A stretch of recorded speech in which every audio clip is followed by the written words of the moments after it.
So the series begins with the overview, as I mentioned, and then that's followed by two modules that focus on the person-centered coaching pillar. And one of the things that module 2 in the person-centered approach module addresses is the tendency for case managers to want to help their client in ways that end up actually hurting their self-confidence or reducing their ability to solve their own problems. And this module gives some ideas to find and leverage hidden strengths, recognize implicit bias, and support the client in developing ownership of their journey.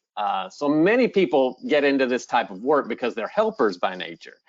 And it can be difficult to pull back and give clients the opportunity to think through their own solutions. And sometimes it's as simple as changing the way a question's asked so as to not lead someone to a predetermined answer. So I think that's the type of skill that whether you've been doing this a long time or have just gotten into it, that it's great always to remind yourself the importance of approaching discussions with clients in a way that let them answer the questions rather than plant the seed for them.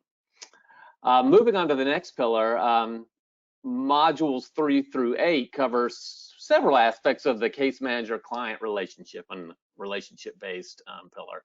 And I'll just give you an example from module 5, which covers reflective statements. The purpose of those types of statements is to show the person you're interacting with that you're listening and fully engaged in the conversation. And at first, this skill can seem pretty simple, but it can be tricky to master in practice because there's always this tendency to oversimplify by just repeating or parroting the client's statements. It's a skill that takes time to develop, and module 5 shows some specific practices for case managers to demonstrate that they're not being judgmental, that they are not voicing their own opinion about a client situation, that they're not again inserting that bias into a discussion. So before, of course, any of those types of conversations can happen, I think another thing that this series of modules here covers is the importance of eliminating distractions. So now we'll actually take a look at a snippet from module 4, which focuses on active listening, and it addresses eliminating distractions.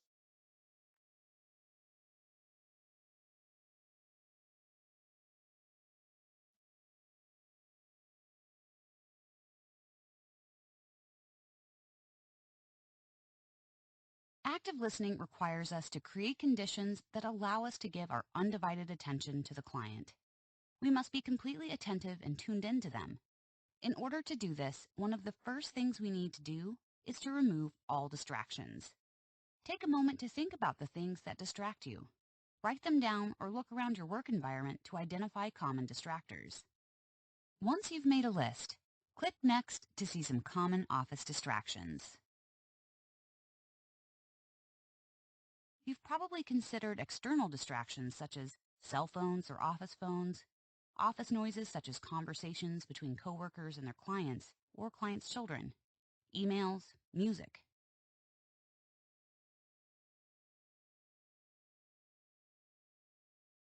Have you also considered internal distractions?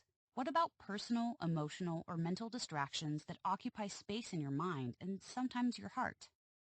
Internal distractions can also include items you need to add to your grocery list, mentally planning your weekend, or even thinking about what you're going to have for lunch. Remember, in Module 3, we talked about emotional intelligence and how our emotions not only impact us, but also those around us. While it may be best to completely disconnect from these emotional impacts, doing so can be challenging. Regardless of the external or internal distractions, we should make every effort to do whatever is in our control to create an environment that shows the other person that they have our total attention. Let's look at some ways we can create this type of environment. There are 7 items in the picture that could be distractors. Select each item for more information on how they can impact your work.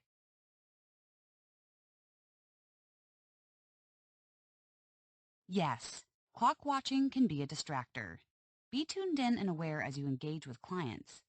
While you should be mindful of keeping appointment times, don't allow yourself to get distracted or to seem like you're busy watching the clock and not listening. Yes, while it can be difficult to push personal issues aside while you're at work, do your best to eliminate the distraction of thinking about what happened that morning with your family or about any other personal issues.